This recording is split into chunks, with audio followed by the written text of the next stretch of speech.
Baik, Assalamualaikum warahmatullahi wabarakatuh. Perkenalkan, nama saya Reza Takyudin dengan NIM 207056007 dari program studi S2 Sains Data dan Kecerdasan Buatan. Pada ini tugas pertama ini saya akan menjelaskan mengenai analisis data spasial temporal dengan topik lebih spesifik, yaitu mengenai sistem koordinat. Apa itu spatiotemporal data? Spatial temporal data merupakan data yang memiliki karakteristik yang berkaitan erat terhadap ruang ataupun spasio dan waktu ataupun temporal. Spatiotemporal data mining memungkinkan kita sebagai developer untuk memproses dan menggali informasi serta pattern-pattern ataupun informasi lainnya yang lebih dalam dari data-data spasial. Kemudian di dalam data spasial itu sendiri terdapat beberapa istilah yang salah satunya disebut dengan sistem koordinat. Adapun sistem koordinat ini sendiri merupakan sebuah framework di dalam analisis data spasial temporal yang memungkinkan user untuk membuat sebuah titik lokasi yang relatif pada suatu area di dalam peta, yang mana sistem koordinat ini memiliki nilai X dan juga Y yang dapat diterapkan dalam bentuk dua dimensi ataupun lebih. Contoh yang paling umum di sini adalah yang berikut ini. Ini adalah sebuah koordinat, merupakan koordinat dari negara Indonesia yang biasa dikenal dengan 95 derajat bujur timur sampai 140 derajat bujur timur dan 6 derajat lintang utara hingga 11 derajat lintang selatan. Jadi di sini nanti kita akan membahas mengenai apa itu bujur timur dan juga apa itu lintang utara serta lintang selatan dan hubungannya dengan sistem koordinat. Sebelum itu, sistem koordinat sendiri itu terdapat dua model. Ini sumber yang saya baca dari website IBM. Ada dua. Yang pertama itu merupakan Geographical Coordinate System atau GCS. Yang kedua adalah sistem koordinat proyeksi atau Projected Coordinate System. Oke, yang pertama mengenai Geographic Coordinate System. Geographic Coordinate System itu sendiri merupakan sistem koordinat yang menggunakan tipe-tipe geografis. Dalam hal ini dia menggunakan permukaan bulat atau spherical surface secara 3 dimensi untuk menentukan suatu titik koordinat. Direpresentasikan dalam dua istilah yang sering umum ketika berbicara mengenai koordinat, yaitu latitude dan juga longitude. Latitude itu sendiri merupakan garis imajiner yang menentukan belahan bumi bagian selatan dan bagian utara berdasarkan garis khatulistiwa atau ekuator.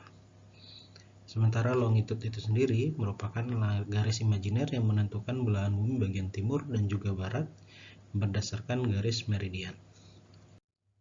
Nah, seperti ini contohnya untuk geographical modelnya.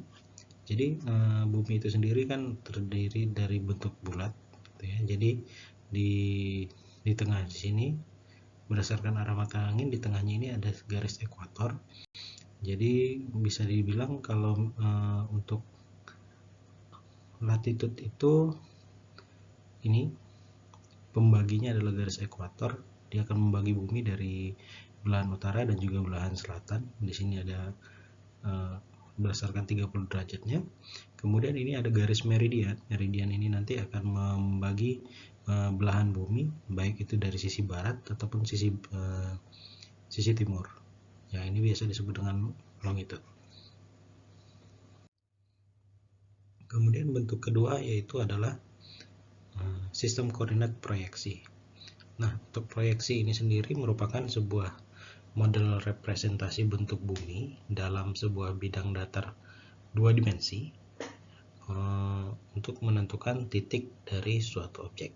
Jadi bumi itu akan diproyeksikan ke dalam bentuk 2 dimensi berdasarkan beberapa model, nantinya ada bentuk-bentuk rumus matematika yang akan digunakan sebagai model proyeksinya. Kemudian untuk titik dari latitude dan longitude akan dikonversi menjadi nilai X dan Y. Jadi projected coordinate system ini menggunakan bentuk spheroid dari geographical coordinate system sebagai basis, tapi dia akan menggunakan unit linear untuk dapat menghitung koordinatnya. Kemudian untuk proyeksi koordinat sistem ini terdapat formulasi matematika yang dapat digunakan untuk memproyeksikan bentuk bumi dari yang tadinya 3D menjadi 2 dimensi. Yang pertama itu adalah bentuk konik ya, itu yang bentuknya kerucut.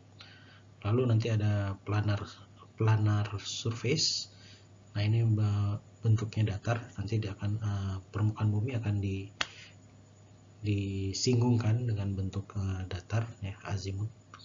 Kemudian yang ketiga itu ada cylindrical. Jadi bumi nanti akan diproyeksikan dalam bentuk silinder ataupun dalam bentuk tabung, sehingga nanti bisa didapatkan belahan-belahan bumi dalam bentuk-bentuk gridnya. Ini akan kita bahas. Nah, sebelum itu, untuk sistem koordinat dengan menggunakan proyeksi, ada beberapa syarat yang harus dilakukan untuk dapat memproyeksikan sebuah peta. Yang pertama adalah conform, yaitu memiliki bentuk yang sama. Jadi dengan model-model itu dia harus memiliki bentuk yang sama. Walaupun nanti pada saatnya kita menggunakan proyeksi yang berbeda-beda, nanti akan terdapat yang namanya distorsi. Nanti akan dijelaskan. Kemudian yang syarat kedua adalah equidistant. Jadi jarak suatu titik dengan model proyeksi A itu harus sama dengan model proyeksi B. Nah, sehingga nanti tidak akan mengubah jarak realnya dari poin A ke poin B-nya. Kemudian dia harus equivalent. Jadi jika dalam proyeksi A memiliki luas yang sama, maka dengan dalam proyeksi B harus memiliki luas yang sama. Nah, ini tadi contoh dari conical projection. Conical projection itu menggunakan model proyeksi peta menggunakan bidang kerucut, di mana kerucut nantinya akan membentuk bumi sejajar dengan garis tangan. Ya, jadi spherical bumi itu akan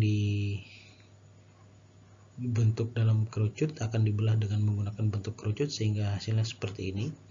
Ini ada beberapa contoh peta dengan model proyeksi konikal. Yang pertama itu ada Albers equal area konik. Jadi di bagian kutub utara ini dia akan jadi blank. Nah, nanti ini garisnya ini adalah garis permukaan kerucut yang bersinggungan dengan sphere dari bumi. Kemudian ada equidistant koniknya.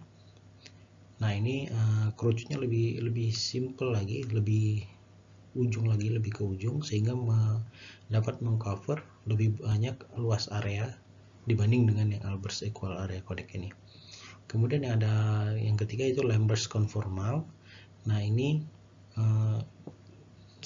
kerucut tadi akan dimasukkan lebih dalam lagi dari bentuknya, sehingga bisa diperhatikan bagian dari garis yang membelah ini, grid-gridnya ini akan menjadi lebih dense atau lebih padat gitu, karena bentuk buminya akan dipecah jadi lebih padat dalam bentuk si kerucutnya.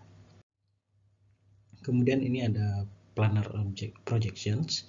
Jadi proyeksi planar itu akan memetakan permukaan bumi dengan menyinggungkan sebuah permukaan datar.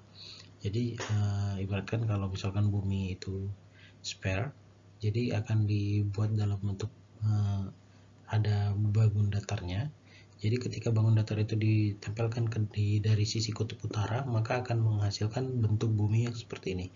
Jadi bumi itu bulat, jadi ketika dibagikan dengan sesuatu yang flat di atasnya akan muncul seperti ini. Ini ortografik lebih fokus ke kutub utara ya. Ini kalau yang genomik udah kelihatan.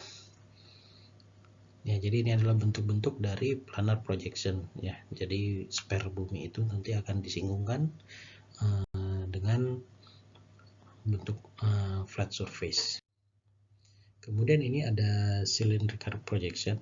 Jadi model proyeksi ini menggunakan bumi, permukaan bumi itu dimasukin ke dalam tabung, sehingga bagian tabung yang bersinggungan dengan bumi nanti akan dapat dibagi seperti ini.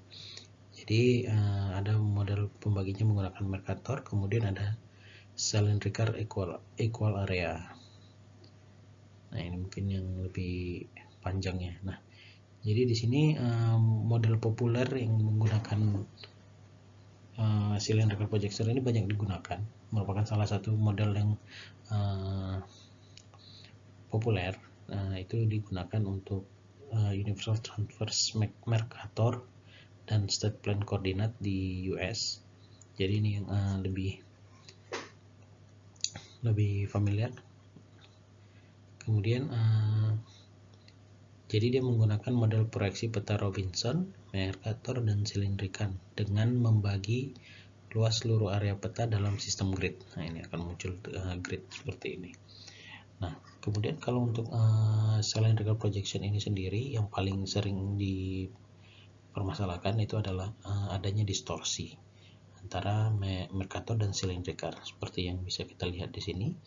Jika kita membagi modelnya dengan menggunakan Mercator, bentuk benua Amerika dan benua Asia ini akan menjadi lebih dense, ya, jadi lebih padat gitu. Jadi dibandingkan dengan silindrical, maka di bagian benua Amerika ini akan terjadi distorsi. Walaupun sebenarnya nanti ini luasnya tetap sama, tapi beda dengan Mercator dan silindrical akan menghasilkan bentuk peta yang berbeda dari sisi distorsinya.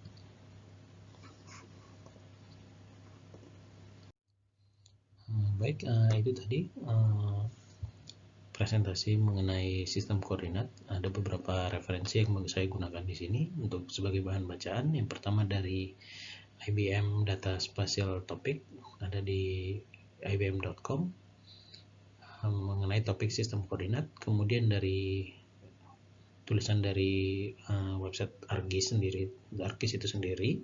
Kemudian ada buku mengenai koordinat sistem dan map projection, second edition. Lalu ada satu lagi dari website GitHub untuk dari MGMon, itu untuk dia akan membahas mengenai data spasial. Nah, jadi saya lebih baca nih spesifik ke geographic koordinat sistemnya. Baik, sekian untuk tugas pertamanya. Saya akhiri. Wabillahi taufiq wal hidayah. Assalamualaikum warahmatullahi wabarakatuh.